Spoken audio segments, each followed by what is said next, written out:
ನಮಸ್ತೆ, ಪ್ರಜಾಮಾರ್ಗ ನ್ಯೂಸ್ಗೆ ಸ್ವಾಗತ. ನಾನು ಪ್ರಕೃತಿ ಪ್ರಭಾಕರ್. ಬನ್ನಿ ಇವತ್ತಿನ ಟಾಪ್ ನ್ಯೂಸ್ ಏನಿದೆ ನೋಡೋಣ. ಎರಡೂ ಪಕ್ಷಗಳ ನಾಯಕರು ಜೊತೆಗೂಡಿ ಈಗಾಗಲೇ ಪ್ರಚಾರ ಆರಂಭಿಸಲಾಗಿದೆ ಎಂದು ಮಾಜಿ ಸಿಎಂ ಕುಮಾರಸ್ವಾಮಿ ಹೇಳಿದ್ದಾರೆ. ಮಾಧ್ಯಮಗಳೊಂದಿಗೆ ಮಾತನಾಡಿದ ಅವರು, ನಿನ್ನೆ ಮೈಸೂರು ಮತ್ತು ಮಂಡ್ಯದಲ್ಲಿ ಎರಡೂ ಪಕ್ಷಗಳ ಕಾರ್ಯಕರ್ತರ ಸಮನ್ವಯ ಸಮಿತಿ ಸಭೆಯನ್ನ ನಡೆಸಲಾಗಿದೆ ಮತ್ತು ಬೆಂಗಳೂರಲ್ಲಿ ಆರ್ ಅಶೋಕ್ ಅವರ ಜೊತೆ ಚಿಕ್ಕಪೇಟೆ ಶಾಸಕರ ಮನೆಯಲ್ಲಿ ಸಭೆ ಸೇರಿ ಬೆಂಗಳೂರಿನ 4 ಲೋಕಸಭಾ ಕ್ಷೇತ್ರಗಳಲ್ಲಿ ಪ್ರಚಾರದ ರೂಪುರೇಷೆಗಳನ್ನು ಚರ್ಚಿಸಲಾಗಿದೆ ಎಂದು ತಿಳಿಸಿದರು. ಜೆಡಿಎಸ್ ಬಿಜೆಪಿ ಸಮನ್ವಯ ಸಭೆಯಲ್ಲಿ ಮಾತನಾಡಿದ ಮಾಜಿ ಪ್ರಧಾನಿ ಎಚ್.ಡಿ. ದೇವೇಗೌಡ ಸಿಎಂ ಸಿದ್ದರಾಮಯ್ಯ ವಿರುದ್ಧ ವ್ಯಂಗ್ಯವಾಡಿದ್ದಾರೆ. ಬಿಜೆಪಿ ಜೆಡಿಎಸ್ ಸಮನ್ವಯ ಸಭೆಯಲ್ಲಿ ಮಾತನಾಡಿದ ಅವರು, ಪ್ರಧಾನಿ ವಿರುದ್ಧ ಈಗ ಸಿದ್ದರಾಮಯ್ಯ ಸರ್ಕಾರದವರು ಕೋರ್ಟಿಗೆ ಹೋಗಿದ್ದಾರೆ. ರೈತರ ಸಾಲದ ಮೇಲೆ ಬಡ್ಡಿ ಮನ್ನಾ ಮಾಡಿ ಎಂದಾಗ ಅಂದಿನ ಯುಪಿಎ ಸರ್ಕಾರದ ಪ್ರಧಾನಿ ಮನಮೋಹನ್ ಸಿಂಗ್ ಆಗದು ಎಂದಿದ್ರು. ಇದೆಲ್ಲ ಗೊತ್ತಿದ್ರೂ ಕೂಡ ಸಿದ್ದರಾಮಯ್ಯನವರೇ ಕೋರ್ಟಿಗೆ ಅರ್ಜಿ ಹಾಕಿದ್ದಾರೆ ಎಂದು ಪ್ರಶ್ನಿಸಿದರು. ಅಲ್ಲದೆ ಸ್ಟ್ರಾಂಗೆಸ್ಟ್ ಮುಖ್ಯಮಂತ್ರಿ, ವೀಕೆಸ್ಟ್ ಪ್ರಧಾನಮಂತ್ರಿ ಎನ್ನುವ ಮುಖ್ಯಮಂತ್ರಿ ನಮ್ಮ ರಾಜ್ಯದಲ್ಲಿದ್ದಾರೆ. ಆ ಮಹಾನುಭಾವರಿಗೆ ನಮೋ ನಮಃ ಎಂದು ವ್ಯಂಗ್ಯವಾಡಿದ್ದಾರೆ. ಈ ಸರ್ಕಾರ ಜನರ ವಿಶ್ವಾಸವನ್ನ ಕಳೆದುಕೊಂಡಿದೆ ಎಂದು ಕೇಂದ್ರೀಯ ಸಂಸದೀಯ ಮಂಡಳಿ ಸದಸ್ಯ ಮತ್ತು ರಾಜ್ಯದ ಮಾಜಿ ಮುಖ್ಯಮಂತ್ರಿ ಬಿಎಸ್ ಯಡಿಯೂರಪ್ಪ ಅವರು ತಿಳಿಸಿದ್ದಾರೆ. ಬಿಜೆಪಿ ರಾಜ್ಯಾಧ್ಯಕ್ಷ ಮತ್ತು ಶಾಸಕ ಬಿವೈ ವಿಜಯೇಂದ್ರ, ಬಿಜೆಪಿ ಮತ್ತು ಜೆಡಿಎಸ್ ಆಹ್ವಾನಿತ ಪ್ರಮುಖರ ಉಪಸ್ಥಿತಿಯಲ್ಲಿ ನಗರದ ರ್ಯಾಡಿಸನ್ ಬ್ಲೂ ಹೋಟೆಲ್ನಲ್ಲಿ ಇಂದು ನಡೆದ ಬಿಜೆಪಿ ಮತ್ತು ಜೆಡಿಎಸ್ ಸಮನ್ವಯ ಸಭೆಯಲ್ಲಿ ಮಾತನಾಡಿ, ಸರ್ಕಾರದ ಖಜಾನೆ ಖಾಲಿಯಾಗಿದ್ದು ಅಭಿವೃದ್ಧಿ ಕಾರ್ಯಗಳು ಸ್ಥಗಿತಗೊಂಡಿವೆ. ಕಿಸಾನ್ ಸಮ್ಮಾನ್ ಯೋಜನೆಯಡಿ ಕೇಂದ್ರದ 6,000 ಜೊತೆಗೆ ನಾನು ಮುಖ್ಯಮಂತ್ರಿ ಆಗಿದ್ದಾಗ 4,000 ಹೆಚ್ಚುವರಿಯಾಗಿ ಕೊಡುತ್ತಿದ್ವೆ. ಆಗಸ್ಟ್ 4,000ರಿಂದ ನಿಂತು ಹೋಗಿದೆ ಎಂದು ಟೀಕಿಸಿದರು. ಇನ್ನು ಸರ್ಕಾರ ದಿವಾಳಿ ಆಗಿರುವುದಕ್ಕೆ ಬೇರೆ ಉದಾಹರಣೆ ಬೇಕೇ ಎಂದು ಪ್ರಶ್ನೆಯನ್ನ ಕೂಡ ಮಾಡಿದರು. ಗ್ರಾಮಾಂತರ ಲೋಕಸಭಾ ಕ್ಷೇತ್ರದ ಹಾಲಿ ಸಂಸದ ಡಿಕೆ ಸುರೇಶ್ ಸಹೋದರ ಡಿಕೆ ಶಿವಕುಮಾರ್ ಸೇರಿದಂತೆ ಹಿರಿಯರ ಆಶೀರ್ವಾದ ಪಡೆದು ರೋಡ್ ಶೋ ಮೂಲಕ ನಾಮಪತ್ರವನ್ನ ಸಲ್ಲಿಕೆ ಮಾಡಿದರು. ಇಂದು ಬಿಜೆಪಿಯ ಹಿರಿಯ ನಾಯಕರು ಕೂಡ ಆಗಿರುವ ಮಾಜಿ ಮುಖ್ಯಮಂತ್ರಿ ಎಸ್ಎಂ ಕೃಷ್ಣ ಅವರನ್ನ ಡಿಕೆ ಸುರೇಶ್ ಭೇಟಿಯಾಗಿ ಆಶೀರ್ವಾದವನ್ನ ಪಡೆದಿದ್ದಾರೆ. ಲೋಕಸಭೆ ಚುನಾವಣೆ ಹಿನ್ನೆಲೆ ಬೆಂಗಳೂರಿನ ಸದಾಶಿವನಗರದ ನಿವಾಸದಲ್ಲಿರುವ ನಿವಾಸಕ್ಕೆ ಭೇಟಿ ನೀಡಿ ಕೃಷ್ಣ ಅವರೊಂದಿಗೆ ಮಾತುಕತೆ ನಡೆಸಿರುವುದು ತೀವ್ರ ಕುತೂಹಲವನ್ನ ಮೂಡಿಸಿದೆ.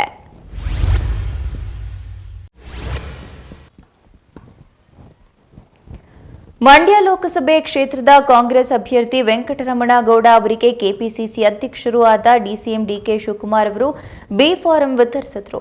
ಬೆಂಗಳೂರಿನ ಸದಾಶಿವನಗರದ ತಮ್ಮ ನಿವಾಸದಲ್ಲಿ ಇಂದು ಬಿ ಫಾರಂ ಅನ್ನು ವಿತರಿಸಿದ್ದು ಈ ಬಾರಿ ಮಂಡ್ಯ ಲೋಕಸಭಾ ಕ್ಷೇತ್ರ ಭಾರಿ ಕುತೂಹಲಕ್ಕೆ ಕಾರಣವಾಗಿದೆ. ಜೆಡಿಎಸ್ನಿಂದ ಮಾಜಿ ಸಿಎಂ ಎಚ್.ಡಿ. ಕುಮಾರಸ್ವಾಮಿ ಕಣಕ್ಕಿಳಿದಿದ್ದಾರೆ. ರಾಜ್ಯದಲ್ಲಿ ಗೂಂಡಾ ಸರ್ಕಾರವಿದ್ದು ಸಿಎಂ ಸಿದ್ದರಾಮಯ್ಯ ಗೂಂಡಾ ಗುರುವಾಗಿ ವರ್ತಿಸುತ್ತಿದ್ದಾರೆ ಎಂದು ವಿಪಕ್ಷ ನಾಯಕ ಆರ್ ಅಶೋಕ್ ವಾಗ್ದಾಳಿಯನ್ನ ನಡೆಸಿದ್ದಾರೆ. ಕರಸೇವಕರನ್ನ ಬಂಧಿಸಿ ಹನುಮ ಧ್ವಜ ಇಳಿಸಿ ಮುಸ್ಲಿಂ ದಂಗೆಕೋರರಿಗೆ ಆಶ್ರಯವನ್ನ ನೀಡಿತು ಇದೇ ಗೂಂಡಾ ಕಾಂಗ್ರೆಸ್. ಹನುಮಾನ್ ಚಾಲೀಸ ಹಾಕಿದ್ದಕ್ಕೆ ಹೊಡೆದವರು, ವಿಧಾನಸೌಧದಲ್ಲಿ ಪಾಕಿಸ್ತಾನ್ ಜಿಂದಾಬಾದ್ ಎಂದವರು ಗೂಂಡಾ ಕಾಂಗ್ರೆಸ್ಸಿನ ಕರೆ ಎಂದು ಹೇಳಿದ್ದಾರೆ. ಇನ್ನು ಈ ಚುನಾವಣೆಯಲ್ಲಿ ಮತದಾರರು ಕಾಂಗ್ರೆಸ್ಗೆ ಯಾರು ಗೂಂಡಾ ಎಂದು ಪಾಠವನ್ನ ಕಲಿಸಲಿದ್ದಾರೆ ಎಂದರು. ಬಿಜೆಪಿ ಮತ್ತು ಜೆಡಿಎಸ್ ನಡುವಿನ ಸಮ್ಮಿಲನದಿಂದ ರಾಜ್ಯದ ರಾಜಕೀಯ ಇತಿಹಾಸದಲ್ಲಿ ಸುವರ್ಣಾಕ್ಷರದಲ್ಲಿ ಬರೆದಿಡುವಂತಹ ಫಲಿತಾಂಶವನ್ನ ನೀಡಲಿದೆ ಎಂದು ಬಿಜೆಪಿ ರಾಜ್ಯಾಧ್ಯಕ್ಷ ಬಿವೈ ವಿಜಯೇಂದ್ರ ವಿಶ್ವಾಸವನ್ನ ವ್ಯಕ್ತಪಡಿಸಿದರು. ಇಂದು ನಡೆದ ಬಿಜೆಪಿ ಮತ್ತು ಜೆಡಿಎಸ್ ಸಮನ್ವಯ ಸಭೆಯಲ್ಲಿ ಮಾತನಾಡಿದ ಅವರು, 2006ರಲ್ಲಿ ಸಹ ಬಿಜೆಪಿ ಮತ್ತು ಜೆಡಿಎಸ್ ನಡುವೆ ಹೊಂದಾಣಿಕೆಯಾಗಿತ್ತು. ಆದರೆ ಸೈದ್ಧಾಂತಿಕ ಹಿನ್ನೆಲೆಯಲ್ಲಿ ಮಾಜಿ ಪ್ರಧಾನಿ ದೇವೇಗೌಡಜಿ ಅವರು ಸಮ್ಮತಿ ಇರಲಿಲ್ಲ ಎಂದು ನೆನಪಿಸಿದರು. 400ಕ್ಕೂ ಹೆಚ್ಚು ಸ್ಥಾನಗಳನ್ನು ಬಿಜೆಪಿ ಗೆದ್ದು ಅಧಿಕಾರಕ್ಕೆ ಬರಲಿದೆ ಮತ್ತು ನರೇಂದ್ರ ಮೋದಿಯವರು ಮತ್ತೊಮ್ಮೆ ಪ್ರಧಾನಿಯಾಗಲಿದ್ದಾರೆ ಎಂದು ಮಾಜಿ ಸಿಎಂ ಸದಾನಂದಗೌಡ ಹೇಳಿದ್ದಾರೆ. ಬೆಂಗಳೂರಿನಲ್ಲಿ ಮಾಧ್ಯಮಗಳೊಂದಿಗೆ ಮಾತನಾಡಿದ ಅವರು, ಬಿಜೆಪಿ ನಾಯಕರು ಯಾರ ಬಗ್ಗೆಯೂ ಟೀಕೆಗಳನ್ನು ಮಾಡಬಾರದೆಂದು ನಿರ್ಧರಿಸುತ್ತಾರೆ. ಬಿಜೆಪಿ ಕಳೆದ 10 ವರ್ಷಗಳಿಂದ ಪ್ರಧಾನಿ ಮೋದಿಯವರು ಮಾಡಿದ ಸಾಧನೆಗಳೇ ಶ್ರೀರಕ್ಷೆ. ಆ ಸಾಧನೆಗಳ ಹಿನ್ನೆಲೆಯಲ್ಲೇ ಈ ಬಾರಿಯೂ ಕೂಡ ಜನರು ಆಶೀರ್ವಾದವನ್ನ ಮಾಡುತ್ತಾರೆ ಎಂದಿದ್ದಾರೆ. ಗಣಿಗಾರಿಕೆ ಮತ್ತು ಅದಕ್ಕೆ ಸಂಬಂಧಿಸಿದ ಚಟುವಟಿಕೆಗಳಿಂದ ಕೃಷ್ಣರಾಜಸಾಗರ ಅಣೆಕಟ್ಟಿಗೆ ಸ್ವಲ್ಪವೂ ಧಕ್ಕೆಯಾಗದ ರೀತಿಯಲ್ಲಿ ಕಾಪಾಡಿಕೊಳ್ಳಬೇಕು. ಅಂತಹ ತುರ್ತು ಅನಿವಾರ್ಯ ಪರಿಸ್ಥಿತಿ ಇಂದು ಹೆಚ್ಚಾಗಿದೆ ಎಂದು ಕರ್ನಾಟಕ ಹೈಕೋರ್ಟ್ ಕಾಳಜಿಯನ್ನ ವ್ಯಕ್ತಪಡಿಸಿದೆ.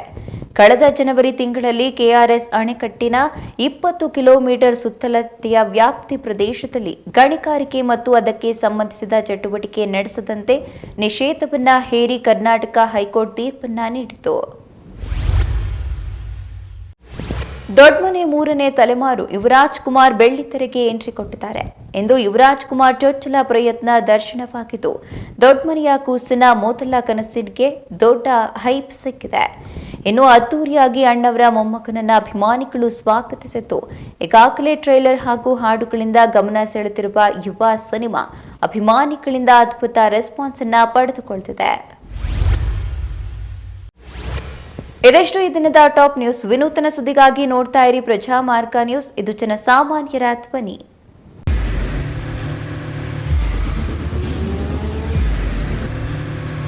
ಪ್ರಜಾಮಾರ್ಗ ನ್ಯೂಸ್, ಇದು ಜನಸಾಮಾನ್ಯರ ಧ್ವನಿ. ನಮಸ್ಕಾರ. ನೀವು ನೋಡ್ತಾ ಇದ್ದೀರಾ ಪ್ರಜಾಮಾರ್ಗ ನ್ಯೂಸ್. ರಾಷ್ಟ್ರದ ರಾಜ್ಯದ ರಾಜಕೀಯದ ಬಗ್ಗೆ ಹೆಚ್ಚಿನ ಸಿನಿಮಾ ಅಪ್ಡೇಟ್ಗಳಿಗಾಗಿ ಫಸ್ಟ್ ಲೈಕ್ ಮಾಡಿ, ಸಬ್ಸ್ಕ್ರೈಬ್ ಆಗಿ, ಹಾಗೆ ಫಾಲೋ ಕೂಡ ಮಾಡಬೇಕು.